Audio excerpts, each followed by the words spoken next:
Welcome to Sewing with Sir Mari. Today we're going to look at making a single layer one-piece hood. This are some of the things that you may need for this. I'm going to recommend that you pull out an old flat sheet so that we can use that as patterning fabric, but using some calico is just fine. Part of our patterning process is going to be using a hooded jumper to give you guys some ideas on how to make that and the sizes that you're going to need. This is similar to the pattern that we're going to use. This comes from a fantastic book I can't recommend highly enough, called The Medieval Tailor's Assistant. There is now a second edition that even has more fabulous things, including a lot of hand stitching information, as well as various medieval garments, how to do your stitches and buttonholes, and finishing techniques. So I can't recommend that highly enough. This is a sample of the hoods that we're going to be making. You can see they have some variety to them. This gentleman has one that goes down past his shoulders. This one has some decorated edges. This man has a decorated liripipe, and you can see that the edges are dagged. Here are some gentlemen with their hoods down and up. And here's one with the liripipe wrapped around his head to secure it, perhaps. Here's another man with the liripipe up and tied around his head. This is an example of the hood that we're looking to make. It's a single layer with all the edges rolled and finished, so there is no lining, making it much simpler. There are no gores or gussets, thus making it simple to fit and requiring less skill to start off with. This one has a liripipe, which is fairly long and ended with a tassel. But this can be used to tie around the head and get some of the techniques for finishing that you were seeing in the photos. Also, it can be used to wrap around, to use more as a muffler, and also to keep your hood up if it's very windy. This one comes down below my shoulders, and I find that by having this part of my shoulders covered, I often can get away even in fairly cool weather without having a cloak or even extra tunics. Many of you have requested some basic knowledge on patterning as well as on sewing, not having sewn much in your past. So I'm going to go through those steps that I go through to create things as best I can, and we will create a forum that you can ask me questions if you need to. Learning to pattern is one of the best skills that you can have as a seamstress, because if you know how to pattern something and how to alter it, then that makes it so that you can take any garment, modify it as need be, or even create them from whole cloth without a pattern at all. So in creating this pattern, I wanted you to see how a standard hoodie relates to the size of this pattern. You can see here that the neckline is about even here, and I like the way that this hood drapes. If I make this taller, I get a deeper drape around the face, but it also has a tendency to fall off your head if it's too shallow this way. Just like this hoodie, if I have my hair up, I can't actually keep this hoodie on my head. It will slip down unless I tie it tight, which I don't like to do. So that gives you an idea, if you're looking at your own hood, how much bigger this actually is. Now I said you're going to need 2 meters of fabric, and the 2 meters of fabric is reliant on how big you want this mantle. If you would like a large mantle like mine is, then you're going to need the full 2 meters for that. But if you want something that just barely covers your shoulders, obviously you're going to need a lot less. So bear that in mind. So you can see that I have this on a grid, so you can see how long it is. This is the beginning of the liripipe here. And the liripipe can be as long as your fabric will allow you, and you can even cut extra fabric out and add it on if you want to. Some people don't like a liripipe at all and just have a small little bit of one, or none at all, and just cut this out straight. Okay, so this is the face of this, as you can see, is about 14 from the top to the bottom of this fold. And it's about 13 deep. Now when I say about, it's because these aren't precise measurements. It's precise because this is the pattern I'm using, but if I am making this for somebody, I look and I ask them their personal preference. Do you want this to be fuller? Do you want this to be deeper? Do you like to have more here so that you can flip this all back? It depends on how you plan to wear it. This is a pattern I've used for years and modify it as I go along. I find that the shape of the bottom is something that I cut, I put it on the person, and then I modify it. People with very wide shoulders need to have this longer. If you wanted it to just barely cover the shoulders, you would make it so that it went down your shoulder and perhaps just covered the tip of it. And then you put it on and decide how far down the front needs to go so that when you wear it, you have an even line across your chest. This particular pattern, wearing the one that I had done, has a 20-inch drop down that center line from the bottom of the hood to the bottom of the mantle. If you look here at the front of it here, it is 11 inches. And the back is wrinkling, is about 11 inches also. So, and then it is pivoted off of there, but there's a definite drop here to allow that to go over my shoulders and to be even when I wear it. This is my sheet, which is going to be my pattern fabric, so that I can use it to determine how I want my actual hood to fit in the end. So some things about fabric I want to talk to you about. Fabric that is woven with a grain line. So the warp is how the threads go down the length of the fabric, and the weft is the part that goes across. They're at a 90-degree angle, one to the other, and with that, they're stable along the warp and along the weft. And if it's a 1-to-1 ratio, like cotton sheeting, then you don't get very much movement at all here, providing there's no lycra or other stretchy material in it. Now on the bias, which is the 45-degree angle across here, and you can see that if I take my handy dandy ruler, I put that on there, you can see that here is a 45-degree angle. And that, just like with these squares here, goes from the corners of each of those straight lines here. Well, if that's fabric and this is actually thread that's woven together, what happens is it's woven this way, and on the bias, they can shift. So you can see here, this is my straight grain, that's my straight grain, but across here, I get stretch. This allows you to do several magical things with fabric and with sewing and patterning, and it also causes you to curse if you don't actually understand how it works and it shows up when you're not wanting it. Pro tip, make sure you have enough light when you're sewing and clear your workspace of anything you don't need. If you are not cleared, then all those little things will get in your way, and even if you have a thing of pins, perhaps your scissors, if they are on your workbench as you're sewing, you're more likely to run into them, to not have things move correctly, so having those available to you will help a lot. Okay, this is our sheet that we're going to use, and I'm going to do all my sewing on this sheet as if it is the real garment, because usually I make my hoods in a dark color. The sheet being lighter will help you. So it is folded at the top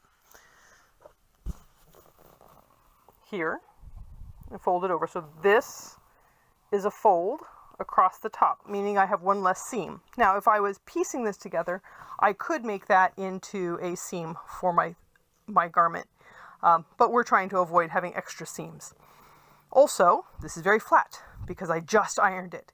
So please take time to iron your fabric out before you use it. And with your fashion fabric, if you're ever going to throw that thing in the wash, make sure you wash it and dry it before you use it. It's fine to hang dry it if that's what you're going to do with your garments. There are a lot of fashion garments that I don't wash ever. I don't wash when they are made, and I don't wash after they are created. I will hang them out and let them air. I will use a Febreze or a deodorizer on them, but they're usually external garments, and I wear internal garments to keep my body oils off of them. To create the pattern, I'm going to start with my hoodie. Now you saw my pattern and you saw the one in the book, so you kind of know what to start with. But since you don't have my pattern, I need to show you how to make this work. I'm going to mark this out with chalk. Chalk is both removable and not removable. I realize that sounds kind of silly, but if I mark on something, right, and I have it there, shows up very well, I can dust it out, I can use a washcloth to make it go away, but I tend to not put it on fabrics that side is going to show. I do it on the wrong side of the fabric versus the right side of the fabric, because I have found in my life that sometimes chalk does not disappear when you think that it should. So when you write a big, right side on your pattern, you may find that exists for the rest of eternity on your fabric. Now, if you need that to stay for eternity, most likely it will fade almost immediately. It's one of those things that happens with sewing. So, I know that I want my face to be a fairly straight line, and I know that this was 14, so I'm going to mark the 14. There we go. I apologize for the cinematography, but it's kind of rough at this stage. I know that this was going to be 13 or 14. We're just going to make it 14 because it's big square. So I mark where my 14 is, where that comes across there. So that's my base of where we're going to have the hood go.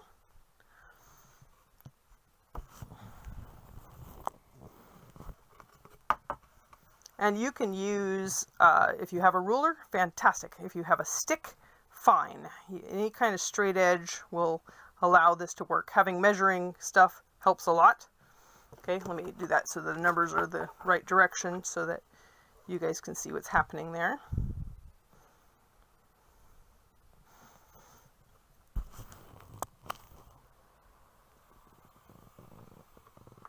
Okay, so there's my guide for how that hood's going to work. Notice I put it fairly far out from this edge because I know, looking at the pattern, that I'm going to want this to come out and flare. That angle is yet to be determined. Okay, so that's the basis of the hood. I know that this is going to need to come in for the neck. So I take that in about an inch, inch and a half, and then this is going to flare out. Now, because I don't know what that angle necessarily needs to be, I'm just going to give it a lot of angle. Now, we know that we had said originally that that was like 11. So we'll give it about 11, maybe a little bit more, because I can always cut it smaller, and this is not my fashion fabric. I have a lot of this. It's a sheet. So this allows me to play with it and say, okay, well, how much do I want it to be? How long does that need to be? And that gives me that opportunity. I know that the back side was about 11-ish as well. So I'm going to take this and I'm going to say, okay, that's going to be about 11. We'll give it a little bit of extra, which sometimes gets me in trouble because I start putting extra on stuff and suddenly I have sleeves that are 7 inches too long because I added extra for seam allowance and then I added extra for the next thing and the next thing and the next thing. And lo and behold, there's a lot of extra. Okay, and I know that when I measured the pattern, that this center line was fairly long, so I'm just going to go ahead and mark my bottom of this here, and then I'm going to fill in my curves. So I'm going to go, okay, so this curve, go down to here. Huh, that was not very straight. Okay, there we go. And the same thing here.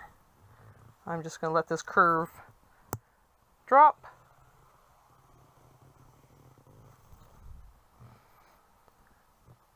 And then at the top up here, I'm going to have a liripipe. Now, the liripipe I can choose. If I want a little liripipe, I can just do that. If I want a freaking long one that I can tie my lunch up with and my friend and tie it around my head and tie it around my neck, then I can just get crazy with this thing. I am going to make it start about here-ish, about halfway up the back of the head, have a nice scoop, and it's just going to kind of wander off this way. Now, if I'm having it end with my fabric, I just have this kind of go to a point, and I give myself enough so that when my seam allowance is here, because when we sew this, you have to remember that it will be sewn on the seam allowance line here. So it's going to be that much smaller. I'm sorry for the imprecision. I'm trying to do this with one hand, and it does make it a little more difficult. Okay, so here I don't need this to be as sharp a line. I'm going to curve that out, okay? And that's my seam allowance line there. So mostly that looks like the pattern that we had previously. Okay, here it is with the measurements actually drawn on. You get to deal with inches because I come from America and we're backwards and we use inches. So 14 inches down the face, 14 inches down the back of the hood. I did 8 inches to where my liripipe starts, goes off into infinity.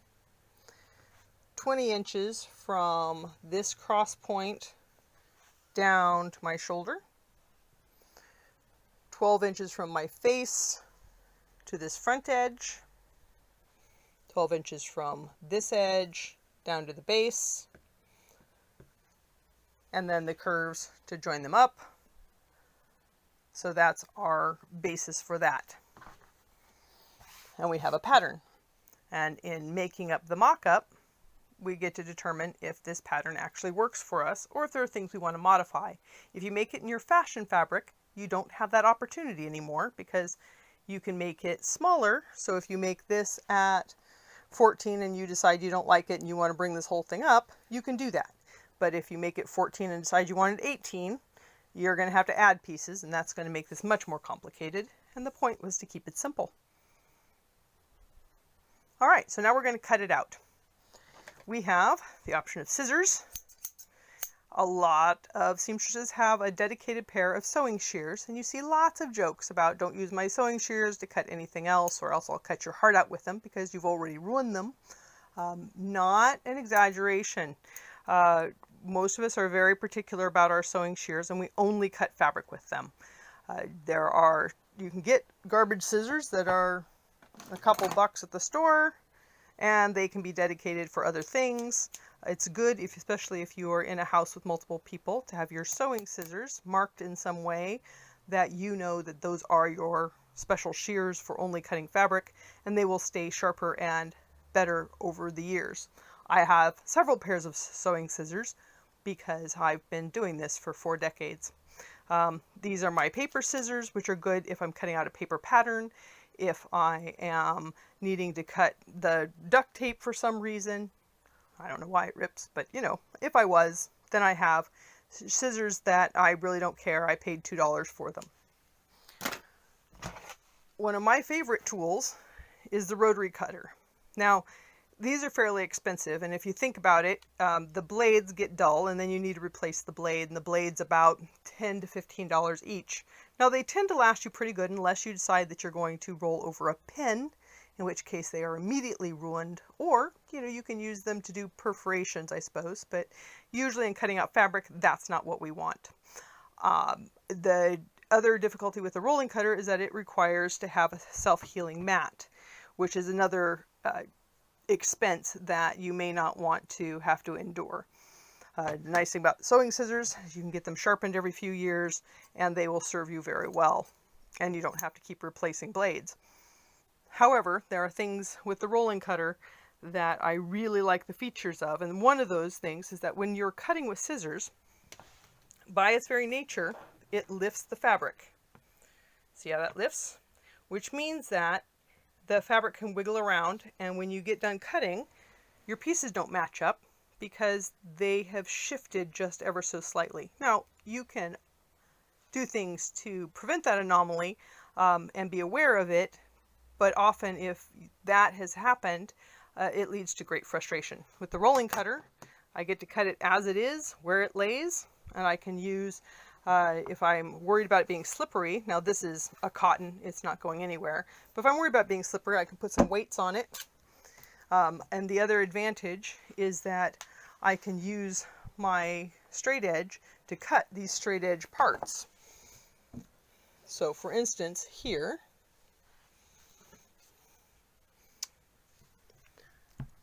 I can put a hand down, which is not working really well because I have a hand holding the camera, and I can cut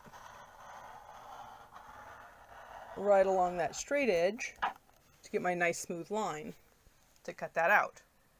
Now, this is a 45 mil blade, which means that it cuts around corners fairly well. It cuts straight edges really well.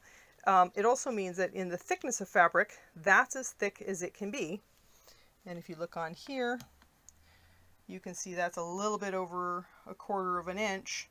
And so if I'm doing very thick fabric, then that's going to be an issue.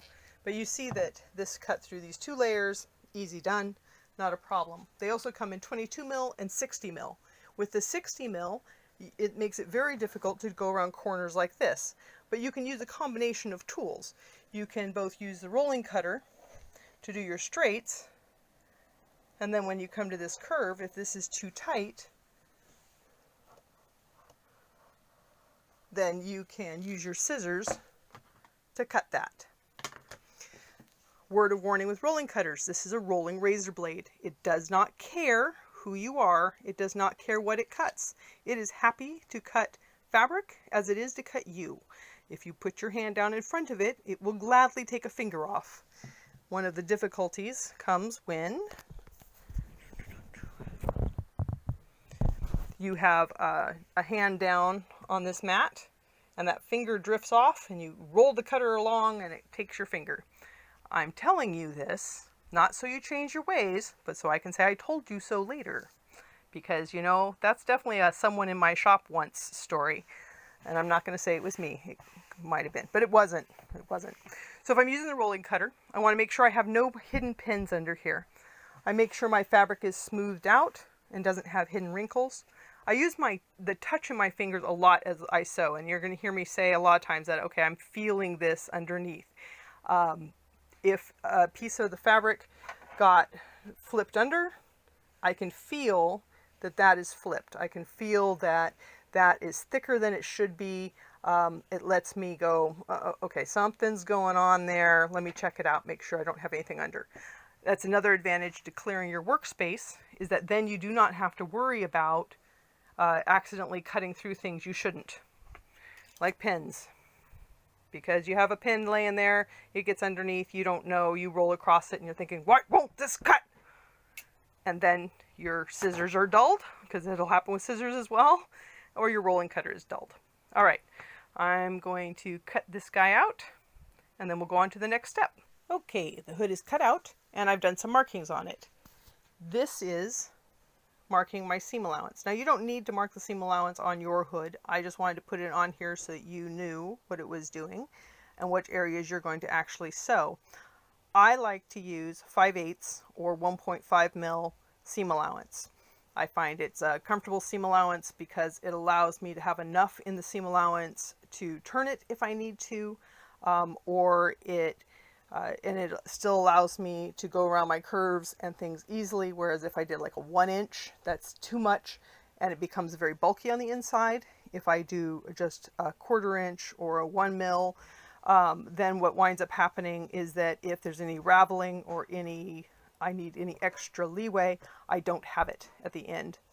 Now, if you are planning, there's a couple ways we can finish these seams. One way is that once it's sewn, you can turn each of them individually and you can sew them, which is what was done on the linen hood you saw earlier.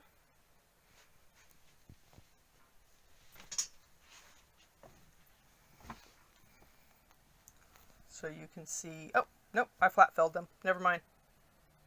I have told you an untruth. At the top of this is the fold. That is the symbol for fold in sewing circles. And that lets me know that it does not have seam allowance, allowing it to be joined together.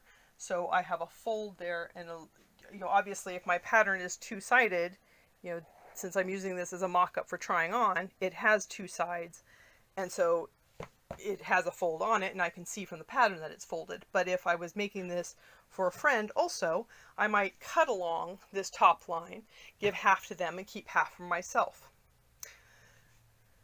The front will wind up being shorter than this, as will the bottom, because I'm going to turn those as a finishing thing. Now, if this is a felted wool and doesn't have any, it's not going to fray, I can just cut it and leave it, which is ideal if I decide to add fancy dags or something down here at the bottom. This one's going to be very plain. We're not going to do fancy dags. If you guys want to have a tutorial on dags and the variety, I'm willing to do that in the future. The other thing with when you have your pattern is that the biggest lie I tell myself is that I will remember what the heck this is and what I did with it just by looking at it.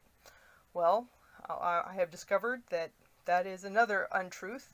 So I try very hard to write all the things down onto my pattern that I need to. Now this one's pretty obvious that that's the face and that's the liripipe.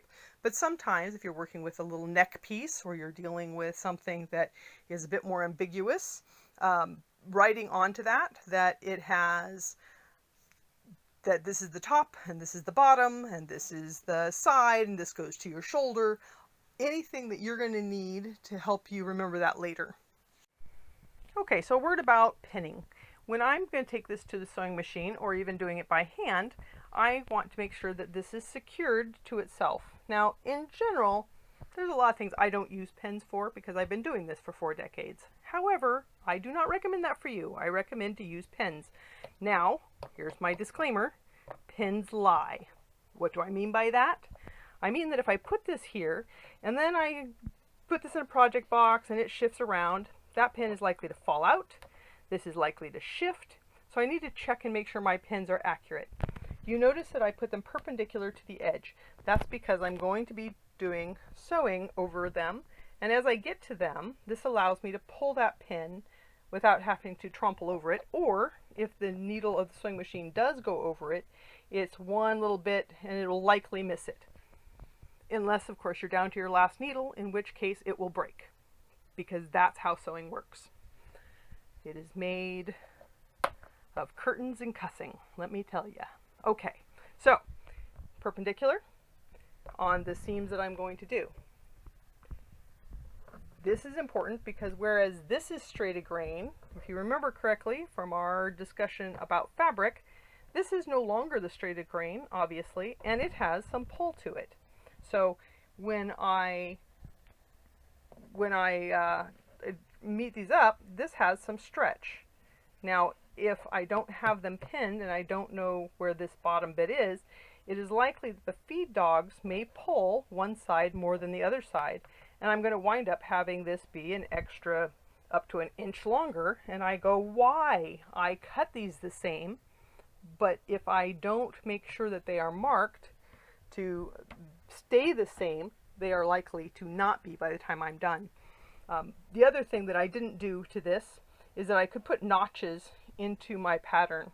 And so basically what that's doing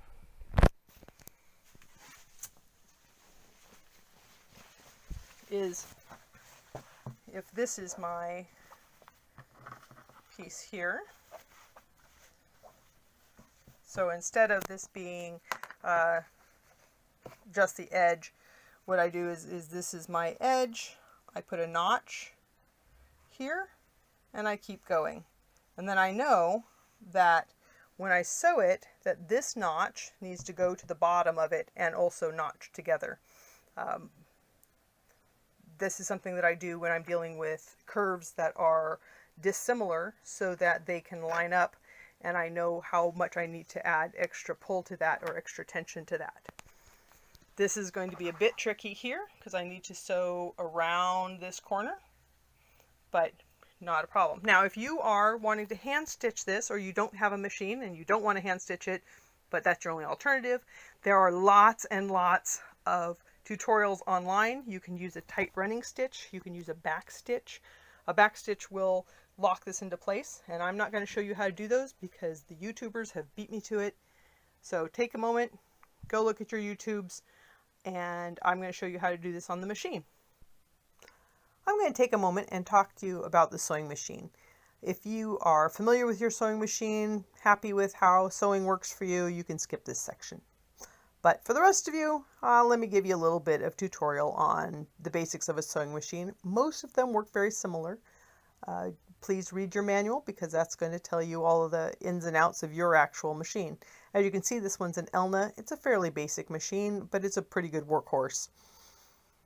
So, starting at the top, we have our thread, and these are the spool holders. One thing that sometimes folks don't realize about spool holders is they actually are telescopic, so if you get your machine and these are down, your thread won't stay on them very well and your thread may pop back off. So make sure you extend those to their fullest height. This here is the bobbin winder on my machine. This is the tensioner for the bobbin. So when I have this set, my bobbin thread goes through here to put tension so that the bobbin is tight enough as it goes through. My bobbin lives on there. I would stick this thread up through the bobbin, and then when I click it over, it allows the bobbin to wind. This is an indicator on how deep my bobbin thread goes so that it doesn't overfill. And if you look at this, it actually is not circular. It has thinner on this side, thicker on this side. If I want my bobbins to fill more, I loosen this screw and I can turn this so that it hits the thread sooner or later. When I'm winding, when it gets to that, it'll automatically stop and release. Now I can stop it at any time before that point, but this allows me to not overfill the bobbin, which then causes other problems. This here is the clutch. When you pull it out, it disengages the feed dogs, which are under here. Okay, this is the foot. And there is a trigger back here. There we go. Which releases the foot and allows you to see the feed dogs, which are this part right here. So these are my feed dogs, and they pull the fabric along as it sews. When I release the clutch, they no longer work, but the top up here works. So you see that if I have the clutch engaged, so that's pushed in, the feed dogs now do their thing. The needle goes up and down, this goes up and down, sewing.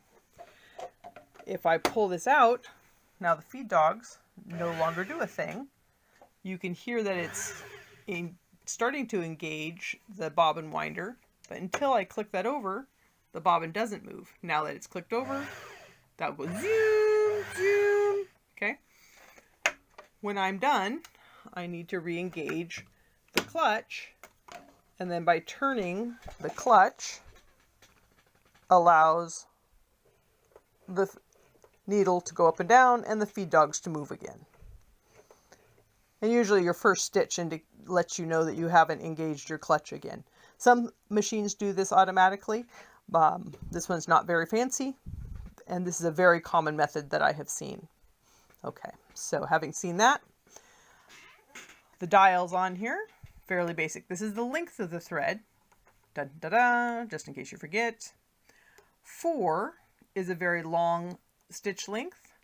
and then it goes all the way to very tight. And you can see here that this is indicating a buttonhole stitch, which is a very tight stitch, almost one on top of the other. Here at the selector, we have A, which is a straight stitch, and then B to C, which is a variety of zigzag width. So right at B, it'd be a very close zigzag, all the way to C, which is a wider zigzag. Depending on what my stitch length is, depends on how far apart those zigzags are. So if this is tight, no matter how wide this is, those zigzags may go. Or if this is a wide stitch, they may go. Okay. This also has a buttonhole feature that does the ends. Goes down one side, goes back up the other, does the other end. The D through G correspond to these stitches on here. Some of them require a different foot. This is my reverse button here, which as I'm sewing, I depress this and it will make the feed dogs go in reverse. And I will tell you to do this when we're locking stitches, because you go forward a couple of stitches, go back a couple of stitches, come forward again, and it prevents the threads from just pulling out. So to thread my machine, this machine has indicators here on top to tell you which direction you need to be having your threads go. It should say in your manual. For this one, it goes around here. It goes down between the tensioner, back up over this hook,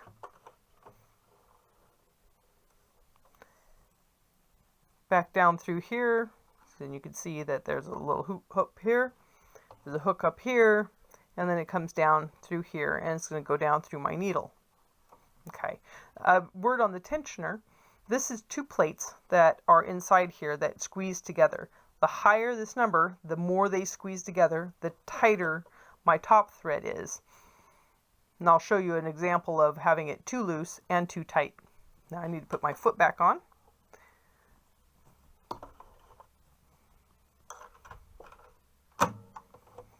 So the way this works is that once this is threaded, this needle goes down. The feed dogs have moved, the needle goes down, and the bobbin casing in here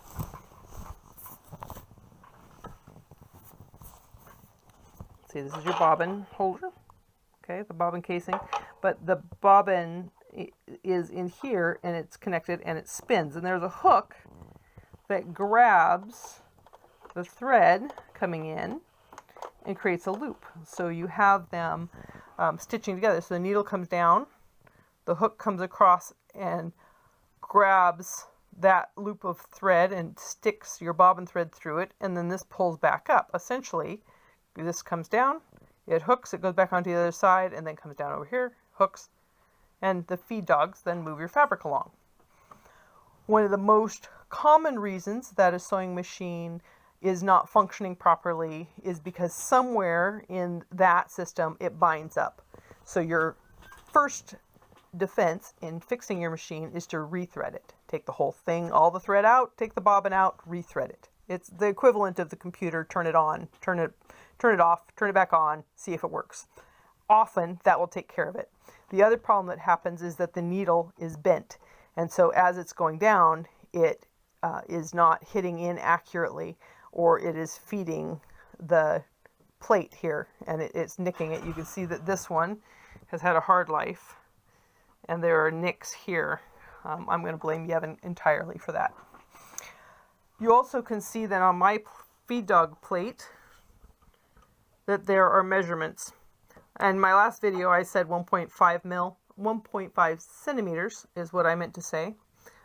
Mine has measurements on both sides of the needle, and that is accurate from this being in the center position, which is useful. There are inch measurements behind it, but in general your fabric's over the top of this area, and it's much harder to see, especially at the angle I usually sit at.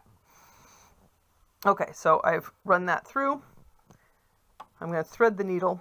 There are machines that have automatic needle threaders, and you can use a regular needle threader to do this, or you can just kind of blind it and put it in. Ta-da! So that goes behind, and I tuck it behind. I want to have enough length here. Now, one of the things about this loop is that when it's up, you'll notice that the thread stays the same length, and I don't have an issue. When it's down, it will pull the thread. So when I stop a stitch, ideally, I want to stop with this in an upward position. It also, because you can see how the bobbin case turns, it also releases your bobbin thread so that then you can pull your fabric and everything out so that you can then trim off the threads. Okay. On mine, my bobbin needs to spool off in this direction so that this turns clockwise when it goes into the bobbin casing facing me. So it faces me, goes in, goes through this loop, goes through that loop, and then it goes into the machine. And it has a little handle here. I can push that in. One of the difficulties that people will have is that if you put that in the wrong direction, it will mostly sew okay. And then it catches and it has issues and you don't know why. So check your machine to find out which direction your bobbin is supposed to go into the bobbin casing, and follow those directions. Bobbins come in different sizes. There's a 15 and a 66, and I have no idea why they have different measurements. I'm sure I could look it up on YouTube, or you could look it up on YouTube, and then you would know. Some machines, like the Husqvarna Viking machine, has a very, very thin bobbin case. Not bobbin case, excuse me. It has a very thin bobbin, and if you try to use that into this machine, it will mess it up, and because it doesn't fit inside the thing, and so it shifts back and forth, and it messes up your stitches. So you want to make sure that you have the right bobbin to go with your machine. Most machines will come with 2 or 3. Figure out what size those are and go buy a lot of them, because that will save you later on. And having a mess of them is useful, because then you don't have to spool off a color just to get a new color on a bobbin. Or if you're doing a mass project that you know you're going to be sewing black for 15 miles, you can have several bobbins spun up with black at the beginning of the project, and then you don't have to stop and re-spin up a bobbin when you get an empty bobbin. Most machines do not have an indicator to tell your bobbin thread's running out. Mostly you can tell because the seamstress starts cursing when she realizes that there's no more thread. So to bring the bobbin thread up into the machine, I'm going to hang on to this top thread, feed that down, and then you pull the top thread and you get this loop. Here, I'll do this without fingers in the way, hopefully. And then I can pull that loop out, and now both are on top, okay? And then I can shut the door, because I don't need to show you that part anymore. We're going to start by doing some sample sewing on just a scrap piece of fabric. This is my reverse button. What it does is it reverses the feed dogs. So when I'm starting, let's go ahead, we'll fold this over to sew it together.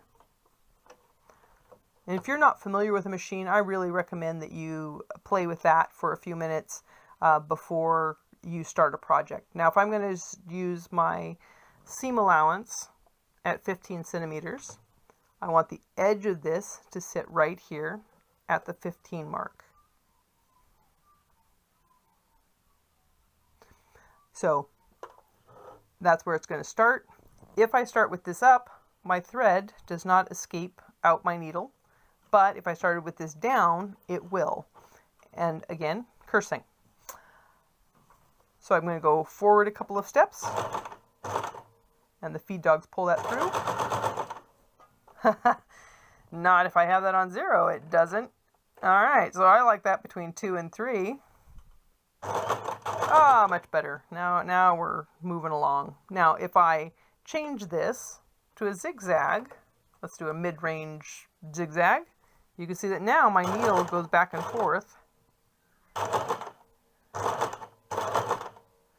and creates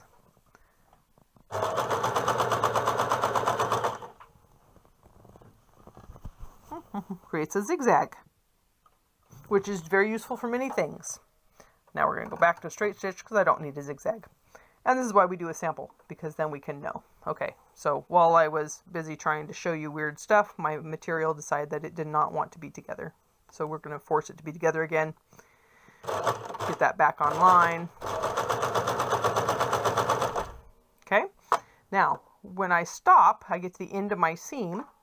I again want to stitch it backwards a couple of stitches, and then forward a couple of stitches. I use the clutch here to bring that up, and when that needle comes up, see the needle comes up before that does. Once that's up at the top, that releases the bobbin and I can pull this out nicely and easily. I clip my threads. If you clip your threads as you go along, your life will be better. There is a hook back here that has a little knife on it that can be used to cut. But I find that I don't like it. I don't like the way it works. I don't like how it pulls the fabric. Another hint is that I keep a little waist cup here. And there's a word for these little extra bits. We looked it up one day and I can't remember what it's called. So once again, go to your Google, tell me how that goes. If you have a little cup to put your threads in, then you don't wind up with them all over your project and all over your floor. Okay. I talked about the needle a little bit. There are different size needles. The needle will generally last you about, it's supposed to last like a day of sewing, and you're supposed to replace it because it starts to get dull. If your needle is bent, that will create poor stitches and poor tension. With the tension, you can see that the top, focus, you can see that these are nice and even. The stitch width is even. They are all nicely down. They're not looping or doing any weird things, as is the base. If I change the tension on the top, then it's not pulling evenly between the two of them, and you wind up with loops on the bottom or loops on the top. And so this is how you adjust that. If you're getting those loops, you play with your tensioner. Okay. Needles. So needles come in different sizes, and you can see here, there we go. So 70-10 is a fairly small needle. 80-12 is a thicker needle. The 90-14s are even a thicker needle. If I go to a special needle for jeans, you see this one's 116, so it's a pretty hefty needle. It's made for going through heavy fabric, denim. I'll use this one for wool and things as well. The universals are pretty good for everything, hence the name universal. But there are ones specially for knit fabrics that have a ball tip on them. On the back of the Schmetz needle package, it actually tells you the different ones, including talking about the ballpoint for knitwear. It talks about leather or stretch material. It can be sewn with the corresponding special needles. I sew a lot of leather, so I have a leather needle. And one of the features is not only is it a thicker needle, but it also has a chisel point that cuts through the leather and allows those stitches to go in easier. I talked about how when you are cutting, you want to have a clear workspace and plenty of light. The same is true of your sewing machine. They generally have a light inside them, but that does not necessarily mean that it works well for the rest of your project, something that's out in here. So I have an overhead light, and I also have a focus light because I find that helps me to see, especially on a cloudy day like it is today. Now, our material, our hood here, has the lines that I had already marked because I was showing you. So they're already marked, but you do not have to mark them. That's not a criteria. That's why you use your measure on here. The more even and straight you can keep your seam, the better it will look outside. If it warbles around, then you're going to have weird tension in that seam when you wear the garment. Okay, so we're going to sew this, and I'm doing this at the 1.5 centimeters, which corresponds to the 5/8. If you look up here, it's just a little different. Focus. Okay, so I start at the bottom. I want to reverse stitch a couple stitches, and then I go. When I get to my pins, I can pull them out easily. I keep my essentials to my right hand side because my left hand side is busy being filled with fabric. So I have my pin cushion, in this case a pin magnet. I keep my little scissors. I keep a seam ripper because for some reason the fairies love seam rippers. I don't know if they're using them for lance practice. I don't know what they do with them. These things disappear. I probably have 30 of them. I can find 1 or 2 at any given moment.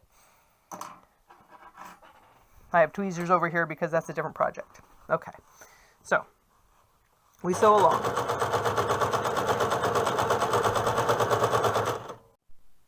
As I'm sewing, I am not pulling the fabric in either direction. I'm keeping a light tension on it in the front, and I'm kind of guiding it in the back. So I don't want to yank on this, even if the feed dogs are running slow. A lot of needles get bent and broken because you're trying to pull the fabric along faster than the feed dogs will release it.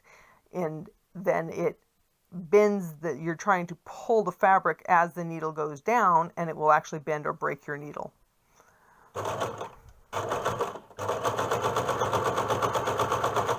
As I get to my curve, I'm going to guide it slowly because sewing machines only sew in a straight line. So the trick is to make the curved seam actually become a straight line. As I get to my pin, I remove it. One of the advantages of having them perpendicular.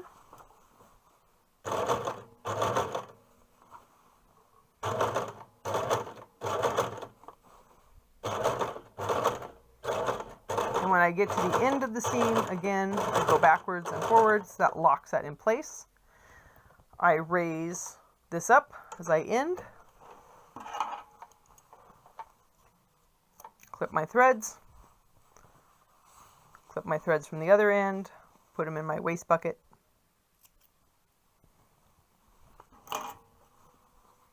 That needle I stitched right over the top of, and as you saw, it handled it just fine.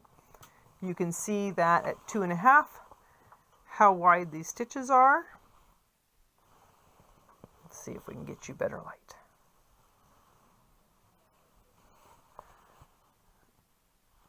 And that's a good width for this. Now, if you're doing this by hand, you're going to run this along doing a running stitch or a back stitch. And really, you have 2 seams on this, and then the rest of it's finish work. So now we're going to go and iron flat our seams. And that entails opening the seams up.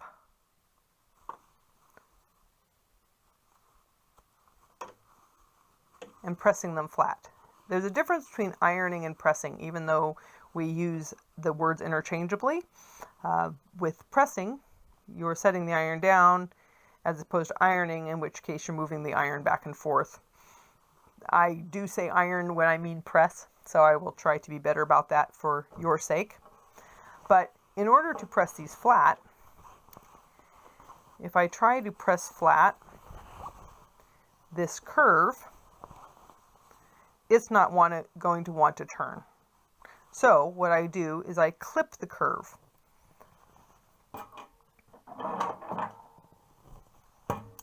Because in order for this to reverse back the other way and lay flat, I need to release the tension here. So I put a couple of clips, 1, 2. I keep them about 1 mil away from my threads. I don't want to clip these threads. Okay, so here now you can see that lays mostly straight having been released. The other place I want to look at releasing the threads is on this back curve, because it's pretty good, but having a clip there will help that lay just a little more straight when I turn it. I had mentioned that another way of finishing seams is to do a French seam. This is an encased seam that you first start by taking your wrong sides of your fabric and putting them together. And I'm using this fabric because you can see there's a definite wrong and a right side.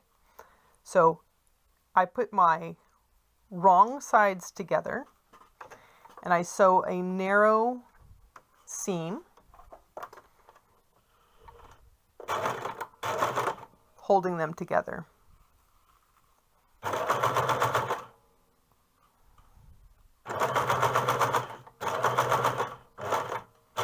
You can see this fabric really likes to fray. It's unraveling all over the place. It's a pain in the butt. It's very poly.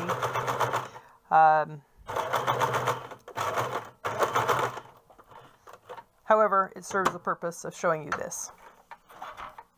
All right. So I've done a narrow seam here, and then I turn it to the wrong side. You see, if this was the right side, that'd be a great seam. But I have seams on my right side, which we don't want to have shown.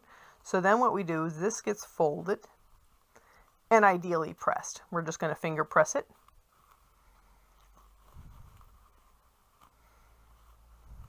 This works very well on big straight seams, less well on a lot of fiddly curved seams.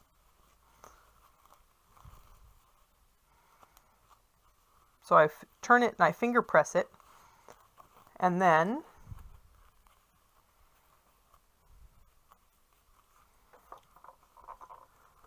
I do a wider seam than what that was.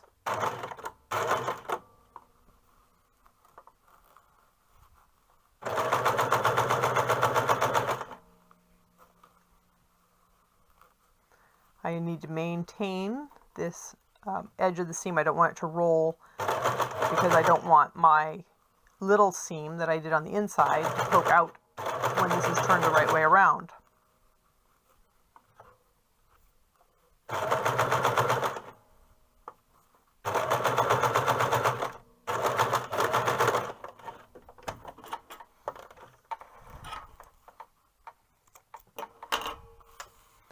All right, so on the inside, that seems totally encased. It won't unravel further. And on this side, you can see that it is a fine seam. My right sides together are great. On my inside of it, I have an encased seam. The downsides are that this is fairly bulky, and so it does create extra friction on the inside of the garment, or may make it lay funny because this is thick right at the edge where we have a double seam.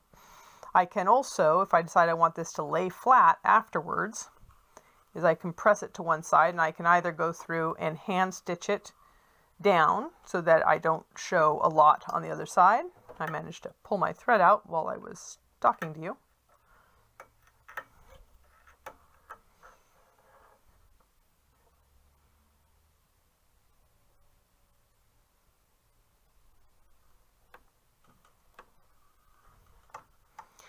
And then, just like when we did our hem, I sew right along the edge of where this is turned.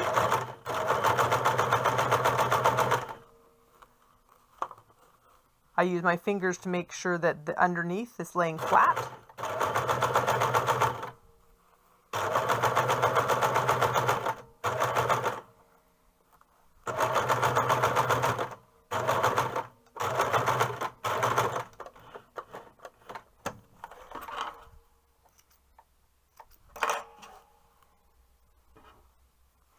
And if you look on the right side of the fabric, despite the fact that all the extra frayed areas are trying to be a part of my mock seam here. You can see that this is laid much flatter. And on the inside, oh gosh, these guys got everywhere. But you can see how I'm getting a million threads as it's trying to unravel.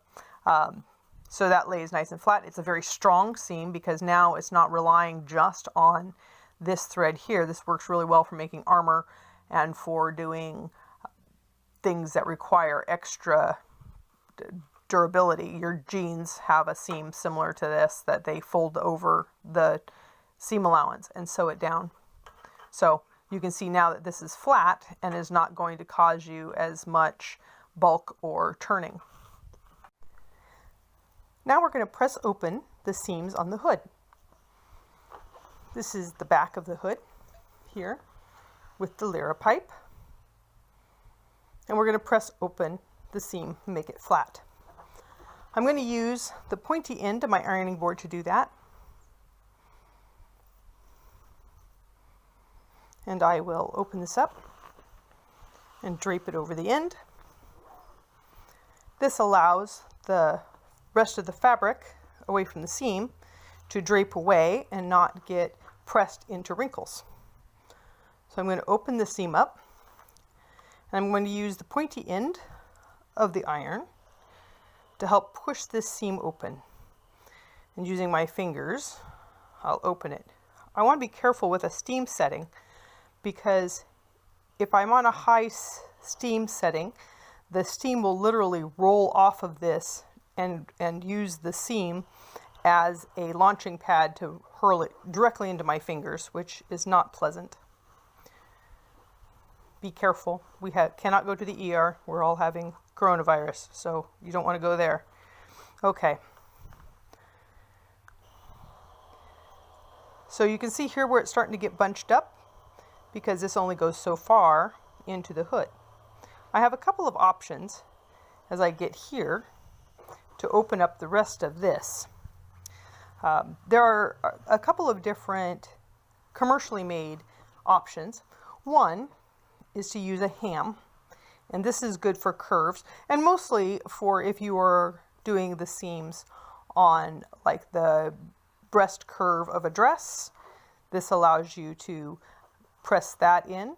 It allows you to work on lapels or collars or other things that you don't necessarily want flat but needs some curve pressed into it. So this is made of wool and it is a tightly packed padding inside, so I can put pins into this if I need to. They also have a sleeve ham. Now, these particular hams, my mother used to sew with when I was a baby. So, and I don't know how long she had them before then. So they've held up remarkably well and they're a fine investment. The sleeve ham then can go into a sleeve or into a tight area to allow it to drape over the edges. Now, with our liripipe, it's very narrow, so even the sleeve ham's not going to help.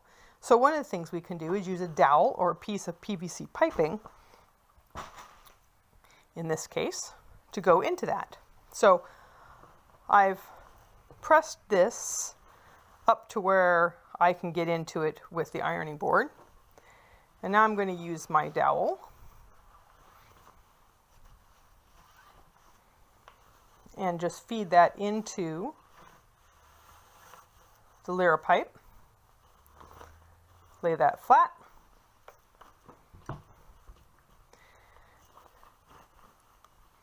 And you can see that by virtue of this being a round object, the rest of the areas that I don't want to press fall away. So again, I use the tip of my iron, my fingers, to press that.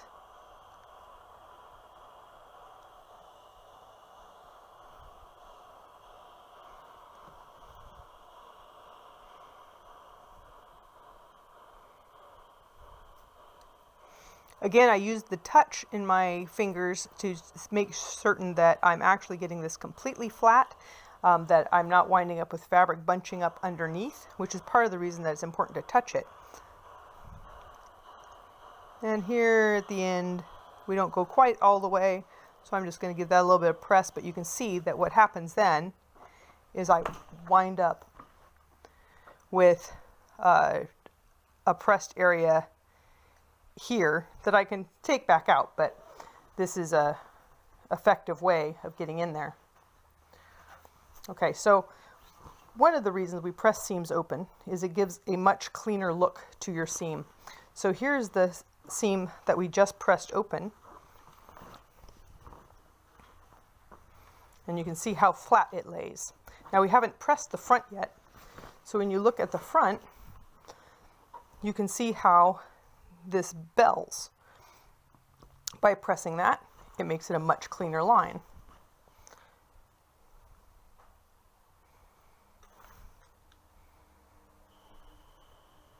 Now I'm going to get up here to where the curve is around the neck.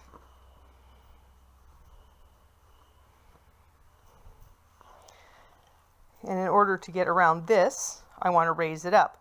Now if you don't have a ham, you can use a handy dandy towel. And I'm just going to roll the towel fairly tightly.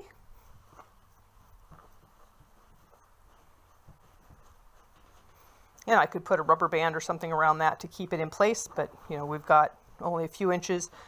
I think I'm going to risk it.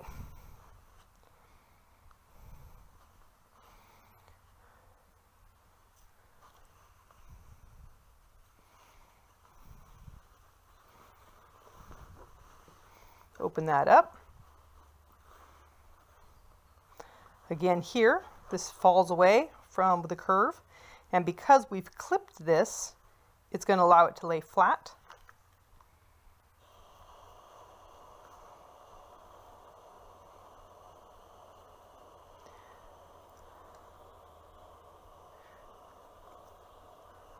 There we go.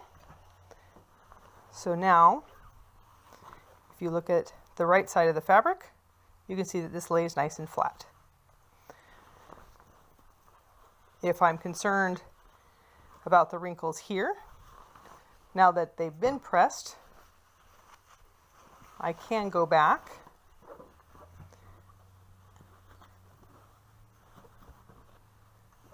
straighten that out nice, make sure that I can feel both sides as being flat.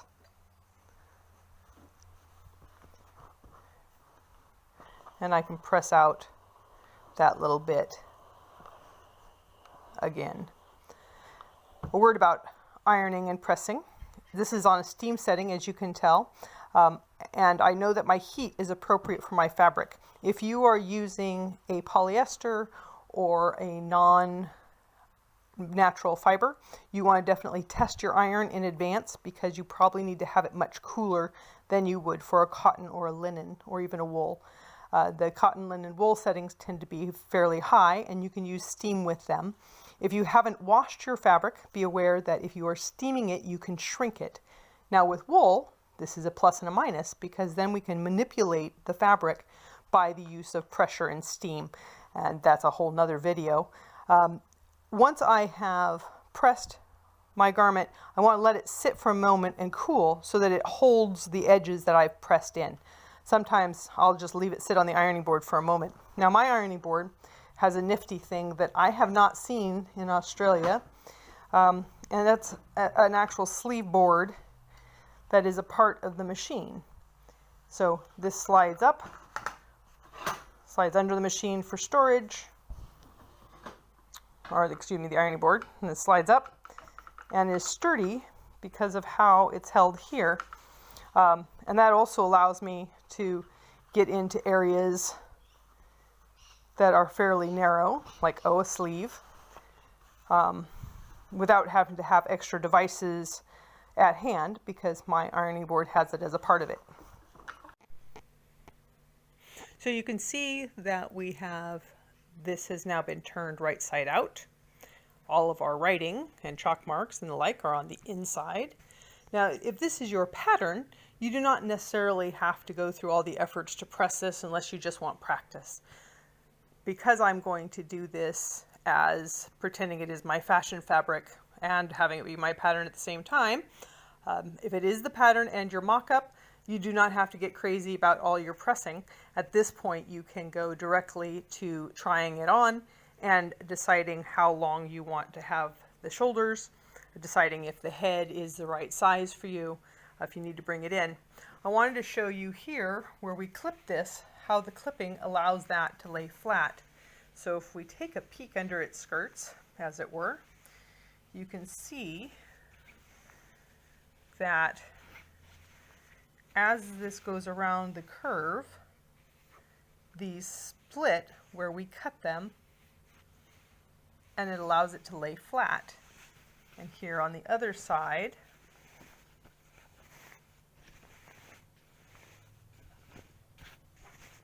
as the curve happens, this splits to let it lay flat. If it did not have that, you would have a tension area there, and that would cause it to pucker on the right side. And if you're seeing that, it may be that you need to relieve the tension by putting in a couple of snips on a curve. I'd like to introduce my lovely assistant, Yevon, and he is trying on the hood for us. I have not finished the bottom or the face yet because I want to make sure that it's the length I want, since this is our pattern. You can see that we have pretty good drape in the hood here, and the liripipe comes down.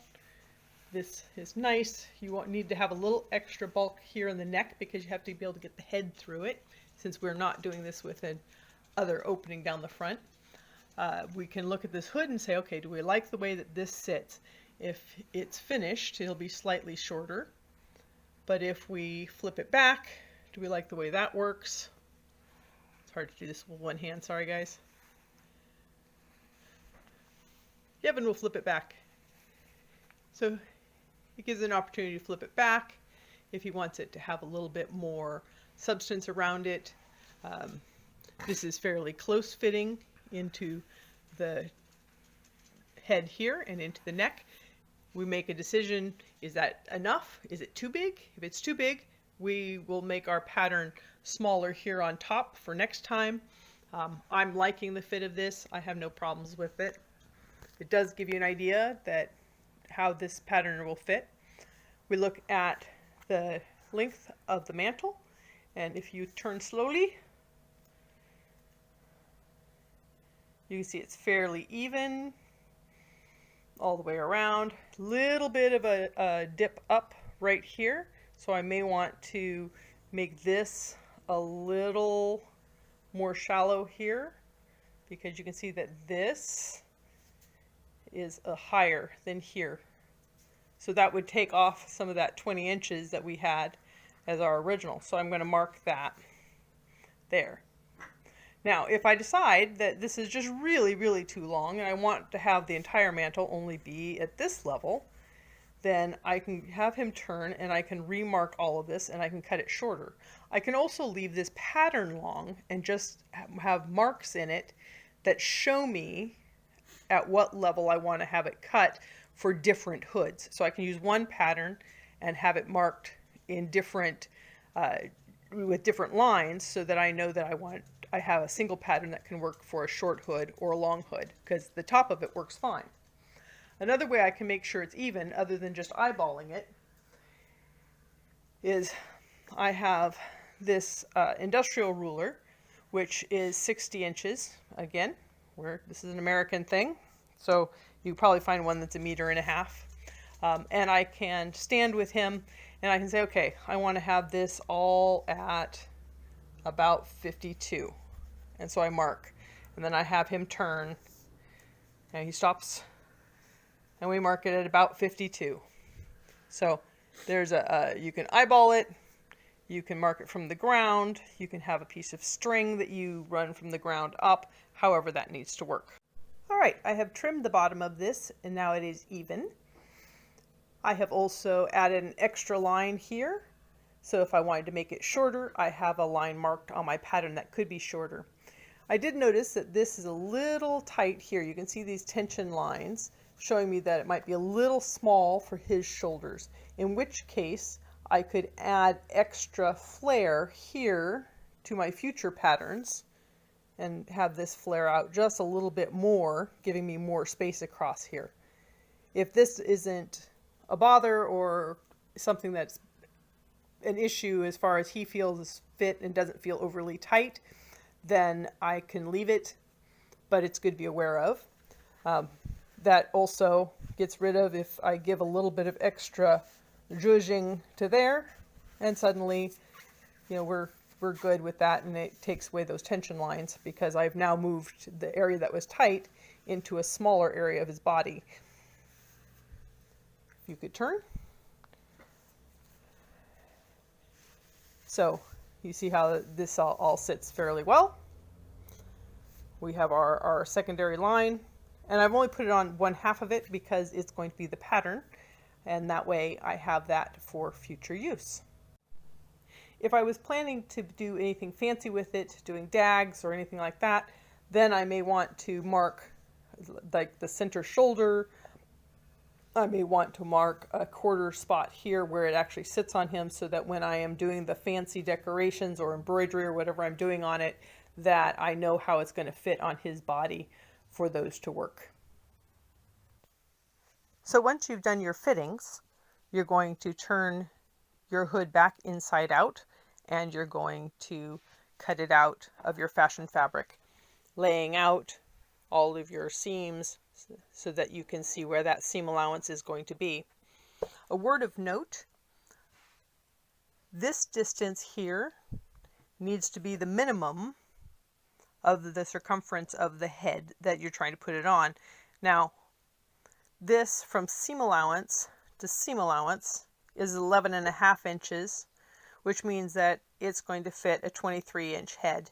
My head is 23.5 inches. There's enough stretch that it gets over my head, but it's a tight fit.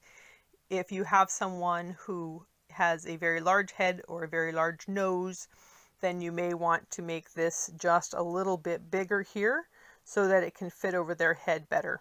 If we were doing buttons or openings here, then that wouldn't matter as much.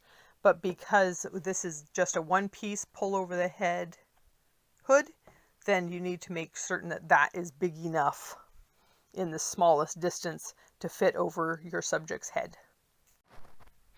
With the alterations made, you can see that this is approximately 32 inches long now. So takes a good 5 inches or so off the meter that we had, so 10 inches off of your 2 meters. But it all depends on how you want the mantle of this to fit. And once you have your pattern, if you are short on fashion fabric, then you know what you need to do to change it so it fits into your fashion fabric. If I want to do a rolled hem on this, it behooves me to tuck this under and to iron it into place in advance. Even if I'm doing it by hand, by having this already folded over and ironed in place, it makes it much easier to have it be stable when I'm sewing, and I can go back and put pins in there if I need to. I don't want to do the entire thing with pins the whole way up though, because what will wind up happening is those pins will fall out and the thread will wrap around them as I'm sewing. So I can do this. There are a lot of different decorative stitches that you can do along the seams, which we don't see so much in the 13th, 14th century. It's more of a Viking hood thing, but still with this, you could do a small whip stitch or a stitch that has just tiny little pricks on the other side and then secures this down into place. So that's one way to do it. When we go to sew the edge of our finished length along the bottom of the hood, we're going to want to turn this not just once, but twice. It may be easier for you at first to start is just by turning it up once and ironing that into place, because it allows you to go around the curves.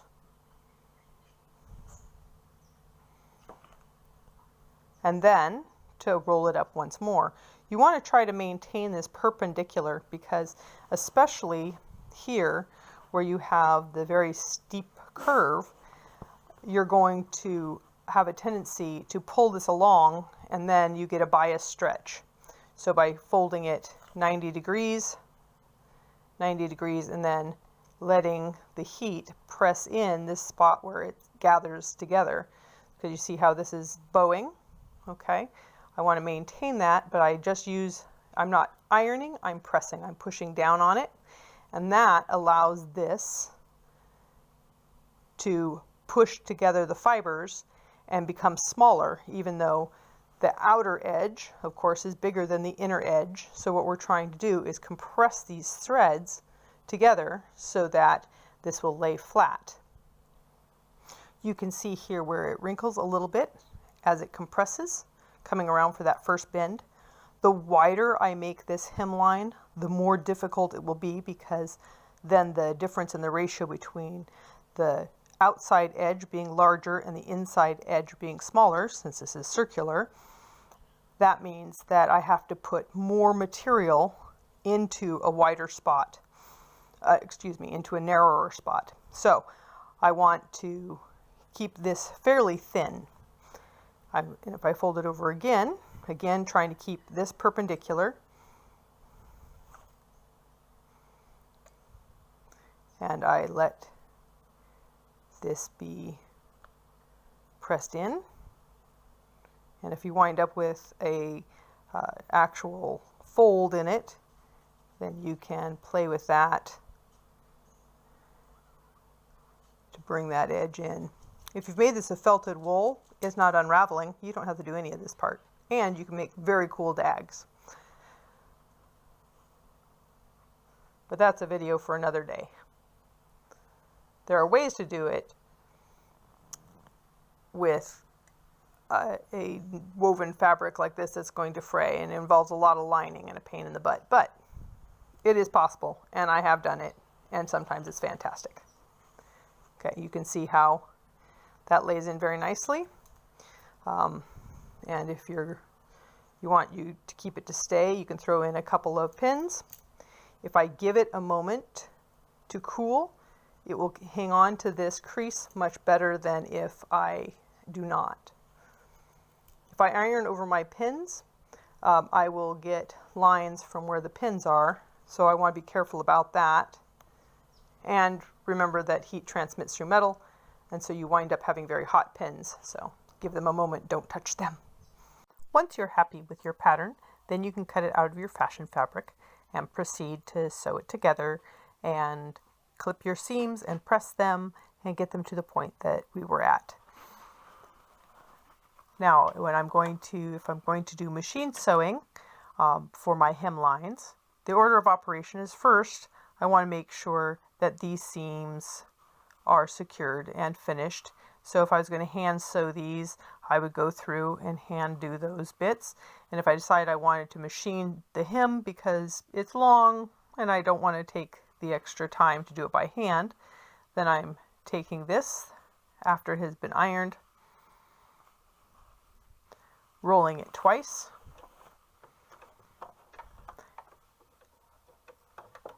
and I'm going to put it so that my needle comes down just a couple of mils from the edge of the fabric, from the edge of my roll. Now this has not been hand rolled because this is my pattern and I'm not going to hand roll it. If you are using your pattern, you may want to take out your stitches that were holding it together so that your seam allowance is freed in, or just turn it inside out and it should be fine. Okay, so back and forth. Now, as I'm sewing this, there is a tendency, because again, the circumference of the outer edge is bigger than the circumference of the inner edge, and we're trying to take that larger thing and shove it into a smaller area.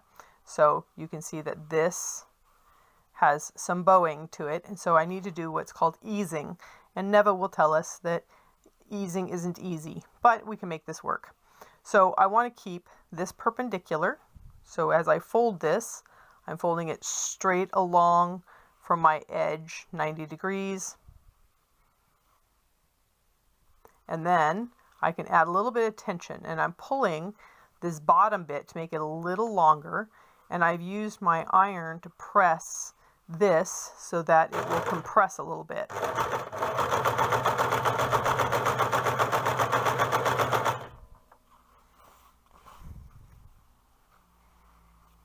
Again, I make sure this is 90 degrees to it. I can have a little bit of tension, and I'm not pulling here as I sew. I'm just letting it guide. I'm giving a little bit of traction back this way.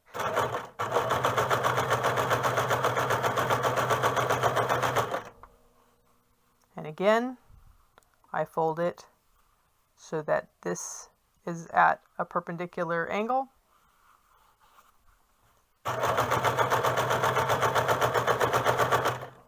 And this takes a little bit of practice. Now, if I need to adjust this, I wanted to make sure that I drop my needle. And I'll refer to that as burying my needle. And I use the clutch to turn this so that I can drop my needle down. And then I can readjust my fabric however I want, and it stays put.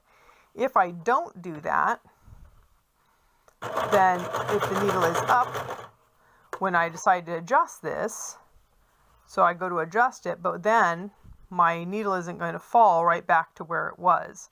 So in that case, I would have to reposition and then drop my needle to make sure that I didn't have it jumping over or having a gap.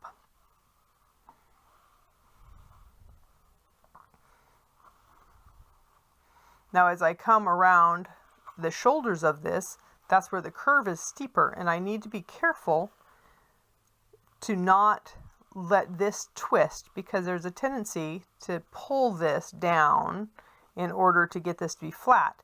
And if I pull just this bit down, then I'm going to wind up with a warbly hemline. And again, the narrower I make this, the easier it is to turn. Okay, so we have enough here that I can show you. See, and how this lays out. You can see that there is a tendency for it to want to pull. Right now, we're pretty good. It's nice and flat.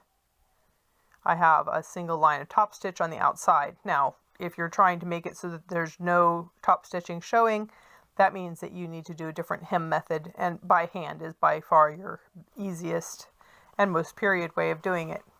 Now, you saw how this lays flat. Okay, now I'm going to set my stitch length at 4, because that's a basting stitch and will allow me to pull these threads out later, because I'm going to do this badly so you can see the difference. So if instead of pulling the entirety of this to get it to lay, if I turn this and I just pull this top bit,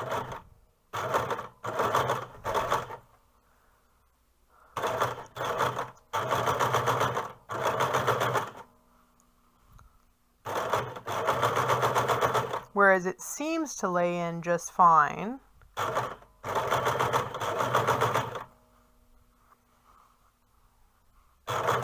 what winds up happening is the wheels start to come off over here, and I'm winding up having to pull this more and more trying to get it straightened. And then I might even get puckers that I can't lay into this. I can't ease them in, and so I wind up with puckers.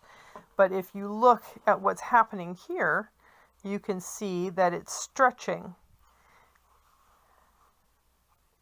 And that's not a good look. So if you look at what we did here, and how this doesn't have, it lays nice and smoothly, versus here, where we were doing it poorly, and you're getting this warble. And that's because this is no longer coming over at the 90. Instead, it's coming over at an angle this way as I sew along. I am fond of saying that nothing is ruined until it is cut. So you can stitch things, you can fold things, you can accidentally catch fabric underneath, but until you actually cut the fabric, you can save most projects. Now, cutting also means that if I cut it with my seam ripper, that'll be an issue. So I did this with the bias stitch, with the basting stitch, which is what I had told you is a very wide stitch, long stitch length, so that it makes it easier to pull out. Whereas here, where we did a regular stitch length, it is harder to pull out later on So here we're going to take out this spot that's all warbly, and I can clip my thread with my seam ripper. A couple of ways to do this. One is I can go through, because it's a big stitch, I can pull out every couple. Because I did not secure my end here, what I could also do is I could actually cut the thread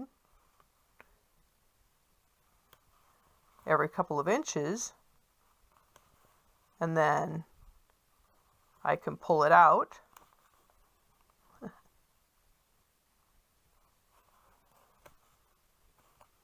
that way I don't have to undo every single stitch. Here I could have grabbed it and pulled this along, and I'm pulling the fabric, not the thread. I'm holding the thread and pulling the fabric away from it, which releases that. Another way of ripping a seam is to actually open it this way and see where that stitch is, and then I can cut that stitch and pull. I want a seam ripper that is sharp. If your seam ripper is dull, then you will have more difficulty doing this. It is sharp in this area here. The tip is also sharp. I'm sure if you stabbed it into your thigh, you wouldn't be happy, but it's sharp in here. This ball is so that you could put this along a seam and just rip. I wouldn't do that with a very loosely woven fabric, but it works well with something that is fairly tightly woven. Sometimes you'll see people take a seam and just rip it open, breaking the threads as they go along. The trouble is with that is you stretch the seam and then it doesn't go back to being what it was. So if I've made an error and I pull out all those threads, remember that the bobbin thread is still here, so I need to pull that bobbin thread out. Okay, and you'll see sometimes that there are little threads left. These they sell at Spotlight, and it allows you, if you have a bunch of little bitty threads, to use the eraser type end to pull those threads out. You can also take a piece of tape and lay it on and pull them, which beats the heck out of sitting here plucking them with your fingers or with a pair of tweezers. See, it erases them out. Before you re-sew something, you want to pick it, you want to pull it, pull all your threads, and then you want to repress it if you had made an error.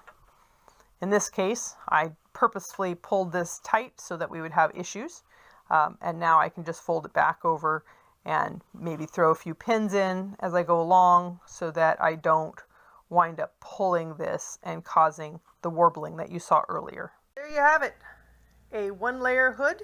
All the steps that you should be able to make yourself your own lovely hood.